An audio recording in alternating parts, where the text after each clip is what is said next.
Ở Việt Nam mình ấy, là chúng ta được học 12 năm qua cái vòng tròn số 4, cộng với 4 năm đại học là 16 năm. 6 đi học cộng với 16 năm, 22 tuổi bước ra khỏi cổng trường đại học. Chúng ta đi được cái viền ngoài của đào tạo, chúng ta không bước được vào cái viền trong. Sau đó chúng ta đi làm, chúng ta bước vào cái vòng bên trong, cái vòng số 3 màu vàng này. Kỹ năng chưa có, mới chỉ có một ít kiến thức, nhảy đi làm thì thất nghiệp nhiều hay ít? Nhiều. Nên Việt Nam mình tỷ lệ thất nghiệp mỗi một năm là 230 mấy nghìn cử nhân và thạc sĩ thất nghiệp đấy, số này. Cái bằng cấp của Việt Nam tại sao mang đi nước ngoài không được nó công nhận? Cái bằng Việt Nam chỉ được 2 quốc gia công nhận nhé, là Lào và Campuchia thôi. Còn các bạn mang đi các quốc gia khác không công nhận. Lấy một cái ví dụ là các bạn mang sang Singapore, nó không công nhận cái bằng cử nhân của mình. Các bạn có cái bằng y bác sĩ, bằng bác sĩ học y dược ra, các bạn mang sang Mỹ nó vứt ngay, nó bắt học lại. Tôi có bằng kỹ sư mang sang Úc, là Úc nó bảo tao chả chấp nhận cái bằng này. Mặc dù ngày xưa mình học bách khoa ra là cũng tự hào là một trong những cái trường tốt. Vì chúng ta dạy toàn bộ ở kiến thức nhiều quá mà chúng ta không dạy về kỹ năng. Nên có kiến thức mà không có kỹ năng không làm được, mà bước ra cuộc đời thì nó cần làm được. Thế là chúng ta hì hụi, chúng ta đi học kỹ năng. Và ở đây các anh chị phải gửi con vào những trường quốc tế là vì thế. Trường quốc tế nó giảm kiến thức và nó tăng kỹ năng có bấy nhiêu thôi, là nó lấy các anh chị bao nhiêu là tiền rồi. Rồi đến khi chúng ta bước ra khỏi cổng trường đại học, chúng ta có được vài cái kỹ năng mềm, vài cái kỹ năng sống, chúng ta đi xin việc dễ hơn hẳn. Lương chúng ta cao, lớn dần lên lập gia đình có con, già rồi chết. Có phải chúng ta chết ở cái điểm này không? Cái vòng tròn số 3 này không? Toàn bộ thời niên thiếu cho đến bước vào thanh niên là ở vòng tròn kiến thức. Rồi sau đó cả cuộc đời cặm cụi đi kiếm một cái nghề, mua 1-2 căn nhà, sắm được một chiếc xe hơi, rồi có gia đình, rồi có con, già chết, kết thúc vào đấy. Vậy mục tiêu cuộc đời của chúng ta là gì nhỉ? Sinh ra lớn lên kiếm một cái nghề, già chết, sao vô lý thế? Nếu cuộc đời là như thế, chúng ta thử nhìn lại, rút mình ra khỏi trái đất, nhìn xuống, loài người khác gì con thú không?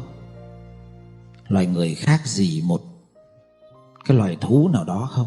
Nó cũng được sinh ra, nó cũng được lớn lên, rồi nó cũng phải đi săn mồi, chính là nó đi kiếm việc, rồi nó cũng có một gia đình, rồi nó già, rồi nó chết. Có khác gì nhau đâu. Nên nếu mà chúng ta chỉ dừng lại của các cái kỹ năng để kiếm nghề, có lương, rồi lập gia đình, rồi già, rồi chết là rất vô lý. Rất vô lý. Cái ông Benjamin ấy, ông nói cái câu này này: chúng ta sinh ra và lớn lên đến năm 30 tuổi, nhưng đến năm 70 rồi mới đem chôn. Vì từ 30 đến 70 chúng ta chẳng có trưởng thành gì nữa. Ngày qua ngày đi làm, rồi đi về, rồi quay cuồng cơm áo gạo tiền, rồi lại cứ đi làm, rồi đi về, rồi già, rồi chết. Nghiệm xem có đúng không? Vậy ý nghĩa cuộc đời làm gì có, nó biến đi đâu mất rồi. Sống cuộc đời có ý nghĩa, có chiều sâu khó lắm. Sống cuộc đời cho qua ngày dễ. Có những người thì họ bước được vào cái vòng số 2 là sâu hơn hẳn một cấp độ nữa, là họ tìm được năng khiếu và đam mê của họ, tức là xu hướng tính cách. Họ biết được tính cách đó của họ thì đi vào lĩnh vực nào thì nó sẽ khởi sinh ra được năng khiếu và đam mê của họ. Nên ở đây các anh chị, có một số anh chị là đi làm sinh chắc vân tay cho con của mình rồi, đúng không? Để làm gì? Để xem nó có năng khiếu gì đó gì nữa. Các anh phải trả 2,5 triệu, 3 triệu rưỡi gì đó cho một cái bản sinh chắc vân tay đó, là để tìm cái này này. tìm năng khiếu và đam mê. Ở đây chúng ta đi làm, các anh chị mỗi một ngày đi làm có là một niềm vui không? Nếu mà đi làm mà không thấy vui thì chưa bao giờ bước vào vòng tròn số 2. Đi làm qua ngày mà lương cao là ở vòng tròn số 3. Đi làm qua ngày mà lương thấp ở vòng tròn số 4. Có kiến thức mà thiếu kỹ năng thì lương nó thấp. Tốt kỹ năng thì lương nó cao, thăng chức được. Nhưng mà niềm vui, cảm thấy mình làm đúng với sở trường đam mê của mình thì phải bước vô vòng tròn số 2. Có mấy anh chị bước được vào vòng tròn số 2 trong cuộc đời của mình? Mấy à? Ít lắm. Chúng ta nhìn ví dụ như là bác Trịnh Công Sơn đi, là bác làm việc toàn bộ trong vòng tròn số 2. Thở cái ra bài hát, thở cái ra bài hát, vì họ làm đúng cái năng khiếu đam mê của mình.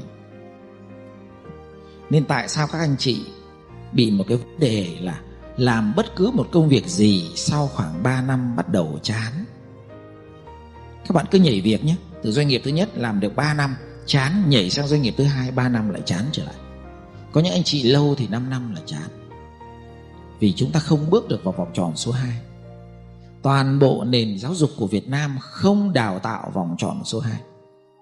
Nó không chỉ cho mình được năng khiếu và đam mê của mình là gì. Không chỉ được. Nên cái vòng tròn số 3 này tôi gọi là vòng tròn hướng nghề. Vòng tròn số 2 gọi là vòng tròn hướng nghiệp. Chúng ta là những người đến chùa Giác Ngộ, tức là sao? Là những người Phật tử. Các anh chị đã nghe các thầy giảng nhiều rồi. Chúng ta để ý nghiệp với nghề là hai phạm trù nó hơi khác nhau đấy nhỉ. Nghiệp là nó dồn rất nhiều quá khứ nó cộng lại. Còn cái nghề của mình là coi chừng là cái nghiệp đời này thôi, chưa chắc đã liên kết với đời trước nhiều đâu. Nên cái này là cái hướng nghiệp này. Mình phải nhìn được cái nghiệp của nó. Không dễ đâu. Cái ngày mà thôi nôi ấy, các anh chị được mang ra để quả trứng, để cái đồng xu đồng tiền, để một cái cây viết và để một cái quyển sách. Xem cái đứa trẻ nó lẫm chẫm, nó biết bò, nó bốc cái gì. Có 4 món thôi là có 4 lĩnh vực nó bốc, độ xác suất chính xác không cao. Nhưng cái tập tục dân gian nó vẫn có. Tức là đấy là hướng nghiệp đấy. Cái nghiệp dắt nó chỉ nhìn quả trứng mà nó thích thôi là tinh thần ăn uống rất cao. Sau này cho nó đi làm kinh doanh quán nhậu. Nhìn nữa. Nó bốc cái đồng tiền là nó đi làm cái nghề kinh doanh, để làm sao lấy tiền để đẻ ra tiền. Rồi nó bốc cây viết là nó đi làm cái nghề viết lách, tư duy chiều sâu. Nó bốc cái quyển sách là nó đi vào những cái nghề liên quan về giáo dục chẳng hạn. Tức là người ta đại thành 4 lĩnh vực vậy thôi. Thì không chính xác lắm đâu. Như kinh nghiệm của tôi quan sát nhé. Khi mình quan sát bản thân cuộc đời của mình, rồi mình quan sát một số cái đứa nhỏ khi nó đọc sách, thì các anh chị nhận ra một cái điều là các anh chị thích sách gì thì hình như đam mê của mình hướng về cái điều đấy trong tương lai. Mà Việt Nam bây giờ thì không đọc sách, nên chẳng biết đứa trẻ nó đam mê cái gì. Hỏi con đam mê cái gì, con thích mỗi cái iPhone của mẹ, mẹ có cho con mượn không? Mà trong cái iPhone thì nó lung tung thứ, chả biết nó đam mê cái gì. Vì cái iPhone nó chỉ là cái vật để nó kết nối thôi mà. Thì nó kết nối đủ thứ, vậy là sau này nó thích đủ thứ. Thích đủ thứ thì có một thứ thích sâu sắc nhất là cho nó đi tu, cho nó đổi thành họ nhà Thích Ca, thế là được. Thì chúng tôi có một cách bài toán giải cái bài toán số 2 này. Chúng tôi giải bài toán này từ lớp 1 là bắt đầu giải rồi. Trẻ mà đọc sách từ lớp 1 cho đến hết lớp 12 ấy, thực chất chỉ cần cỡ lớp 10 thôi là biết được rồi. Biết được vòng tròn số 2. Các bạn cho nó đọc truyện vĩ nhân, đọc truyện các vĩ nhân, các vương danh nhân, các người anh hùng thám hiểm. Toàn bộ những cái người mà định hình cái thế giới này, làm thay đổi thế giới này. Đức Phật là một bậc thánh nhân, nó phải đọc về cuộc đời của Đức Phật. phải có những cái bộ truyện tranh về cuộc đời của Đức Phật để cho con mình nó đọc từ nhỏ. Rồi các đại đệ tử cho nó đọc, rồi các nhà bác học cho nó đọc, rồi các anh hùng dân tộc cho nó đọc. Nó đọc hết rồi, khoảng 100 đến 200 gương vĩ nhân, không có bao nhiêu đâu các bạn. Gương vĩ nhân nó chỉ một quyển mỏng mỏng như thế này là đủ rồi. Vậy nếu nó đọc 10 năm, nó đọc khoảng 1000 cái tích truyện vĩ nhân nho nhỏ, không cần ghê gớm đâu. Nhưng đến khi các anh chị hỏi con kể cho mẹ một cái mẩu chuyện của một nhân vật nào con ưa thích, tự nhiên nó kể về Đức Đạt Lai Lạt Ma, tự nhiên nó kể về mẹ Teresa. Nó không kể những người khác, nó tập trung toàn bộ, nó kể cứ chuyện gì liên quan đến Đức Đạt Lai Lạt Ma, đến làm thiện nguyện của mẹ Teresa, nó cứ kể vanh vách á. Thì đứa trẻ đó lớn lên khuyến khích nó làm kỹ sư, bác sĩ hay nhà hoạt động xã hội, cái nào đúng? Nhà hoạt động xã hội, đừng ép nó làm kỹ sư bác sĩ. Thế là chúng ta biết được đam mê sở trường của nó thôi, xu hướng của nó. Sống với đúng đam mê sở trường của mình, mỗi một ngày đi làm là một niềm vui. Gì nữa? Còn hầu hết ba mẹ ép con. Một cái đứa trẻ khác hỏi nó chuyện, nó suốt ngày nó kể về Edison, kể về Henry Ford, kể về những cái người mà chế tạo ra vô số cái máy móc phát minh này. Vậy sau này nó sẽ làm kỹ sư, vì kỹ sư sẽ đi vô cái ngành máy móc nó tốt nhất, chứ đừng cho nó thi ngành khác. Nhưng một đứa nó lại kể rất tốt về Steve Jobs, về Bill Gates, thì cho nó thi ngành IT. Gì nữa? Như vậy là cái bộ chuyện này các bạn, các anh chị cho nó đọc nha, để hiểu được cái xu hướng tính cách, hiểu được cái năng khiếu đam mê của trẻ từ nhỏ. Sinh chắc vân tay đúng hay không thì tôi không dám kết luận, nhưng tôi khẳng định nếu nó đọc cái lượng chuyện đủ lớn, những gương vĩ nhân đủ lớn, thì chắc chắn định hình được tương lai của nó đi về đâu. Vì niềm đam mê của nó bộc lộ ngay.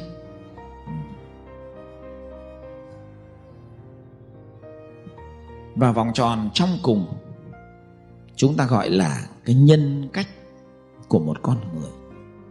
Con người thì phải hình thành cái nhân cách. Cái nhân cách này nó gồm 3 cái yếu tố: đạo đức, trí tuệ và nghị lực. Nhờ cái nhân cách này mà toàn bộ 3 cái vòng tròn ở bên ngoài nó được ổn định.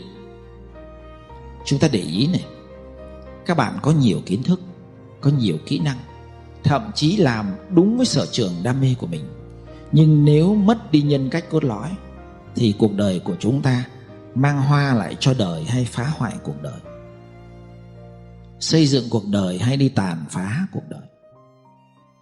Ví dụ các bạn phát hiện ra sở trường năng khiếu của mình là làm nhà lãnh đạo, quản trị lãnh đạo tốt. Ok, phát hiện đúng năng khiếu này. Kỹ năng quản trị lãnh đạo được học MBA đàng hoàng này nha, được rèn luyện qua môi trường thử thách đàng hoàng này. Kiến thức đào tạo bài bản luôn này.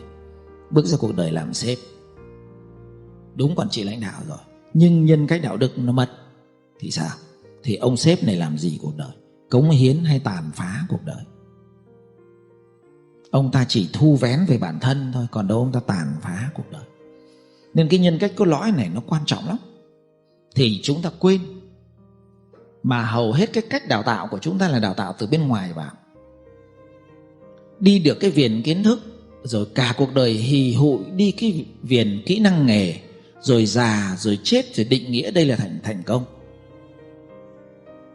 Có một số người thì bước được vào cái vòng tròn xu hướng tính cách, tìm được đúng đam mê sở trường của mình. Nhưng một câu hỏi rất lớn: cuộc đời của anh sống thực sự có ý nghĩa chưa? Có chiều sâu chưa? Cái tâm của anh thực sự hướng thiện chưa? Thực sự có hiểu biết trong sạch chưa? Thì những câu hỏi đó hầu như chúng ta không để ý. Tâm của chúng ta bẩn hay sạch kệ nó, miễn chúng ta kiếm được tiền. Có phải cuộc đời bây giờ nó đang định nghĩa thế không? Cứ ai nhiều tiền là người thành công. Nên những cái vòng tròn bên ngoài này nó tạo dựng ra người thành công, nhưng vòng tròn bên trong cùng này nó tạo dựng ra người hạnh phúc. Nó khác hẳn. Các bạn đi được 3 cái vòng tròn thành công vô cùng. Đi 2 cái vòng tròn bên ngoài có thành công nhưng chưa thành công lớn. Nhưng lọt vô cái thằng mà năng khiếu đam mê rồi thành công lớn. Còn hạnh phúc là phụ thuộc này. Cái nhân cách cốt lõi nó mạnh thì nó hạnh phúc, mà nó yếu là nó không hạnh phúc. Vậy thôi. Vậy thay vì chúng ta đào tạo từ ngoài vào trong, thì thanh niên đến đây là nó kẹt. 20 mấy tuổi nó đến đây nó kẹt luôn, cả đời nó nằm dừng ở đây.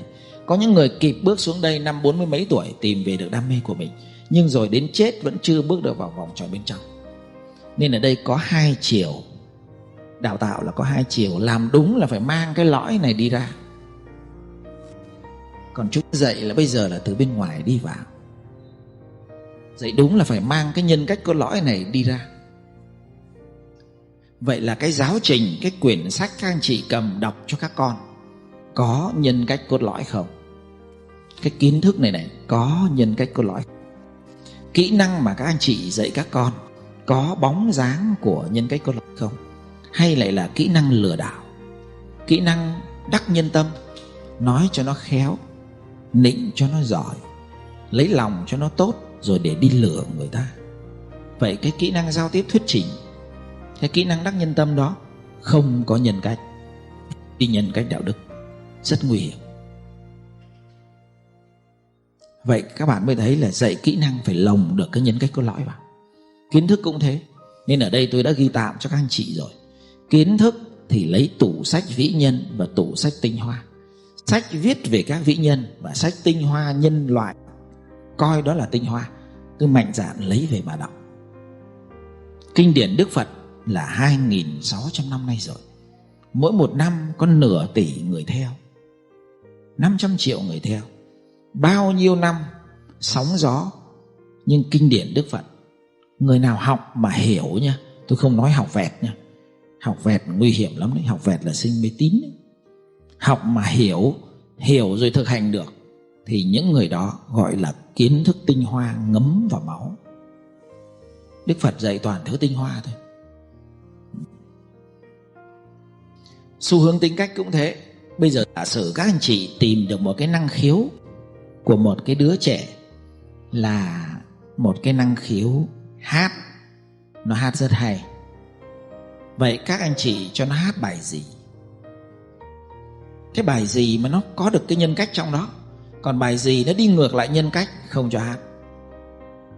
Để nó có được cái lõi này, nó mạnh dần lên. Nó suốt ngày nó hát là giết nhau. Tình yêu là nhát dao đâm vào tim. Tình yêu là vết thương không bầm tím. Tình yêu là chết cho người mình yêu. Thế là nó cứ thế đâm chém nhau cho nó chết nhau.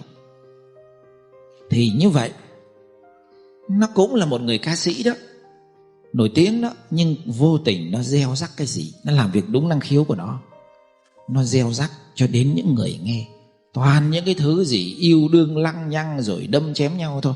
Thì nó cống hiến cho cuộc đời được cái gì về nhân cách? Chả được cái gì. Nó chỉ là cái người mua vui cho cuộc đời thôi. Còn nhân cách không hề thành hình thông qua những bài hát đấy. Rất nguy hiểm đấy. Coi chừng chúng ta tạo tội, không có tạo phước đâu, tổn phước đấy. Càng hát càng tổn phước đấy. Nên ở đây các bạn để ý cái diễn viên người mẫu, những người ca sĩ, nhạc sĩ nổi tiếng về già họ chết trong an vui hạnh phúc hay họ chết trong đau khổ. Tỷ lệ thôi, mình tính tỷ lệ thôi. Số đông thôi, mình không tính hết. Hầu hết chết trong đau khổ là vì họ gieo cái nhân đấy. Họ gieo cái nhân mua vui trên nền tảng của tham sân và si. Họ đâu có khái niệm mà mang lại niềm vui cho cuộc đời trên nền tảng của giới định tuệ đâu nha. Nên mình phải nhìn cái này quan trọng. Cái này phải mang ra cuộc đời. Đào tạo từ ngoài vào trong và đào tạo từ trong ra ngoài. Trong ra ngoài mới là cách đào tạo đúng. Rồi